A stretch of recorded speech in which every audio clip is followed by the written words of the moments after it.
পাকিস্তানের কূটনৈতিক মানচিত্রে আজ বড়সড় ধাক্কা। ফিনল্যান্ড সরকার আনুষ্ঠানিকভাবে ঘোষণা করেছে ইসলামাবাদে তাদের দূতাবাস অর্থাৎ এমবেসি সম্পূর্ণভাবে বন্ধ করা হচ্ছে এবং সেই দায়িত্ব এখন থেকে সরাসরি ভারতের নয়াদিল্লি দূতাবাস পালন করবে। কারণ জানলে আপনি অবাক হয়ে যাবেন। প্রথমত, পাকিস্তানে ক্রমাগত নিরাপত্তাহীনতা, রাজনৈতিক অস্থিরতা এবং রাষ্ট্রের আর্থিক দুরবস্থা এই সব মিলিয়ে বিদেশি কূটনীতিদের জন্য পরিবেশ দিন দিন আরও ঝুঁকিপূর্ণ হয়ে উঠছিল।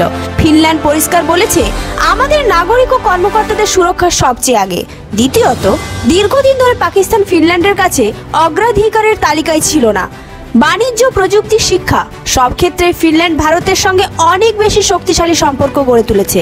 এই কারণেই তারা বলেছে, Pakistan operation will now B managed from new Delhi. মানে আজ থেকে পাকিস্তানের ফিনল্যান্ড সংক্রান্ত সব কাজ, ভিসা থেকে শুরু করে কনস্যুলার বিষয় সবই হবে ভারতের মধ্যে বসে।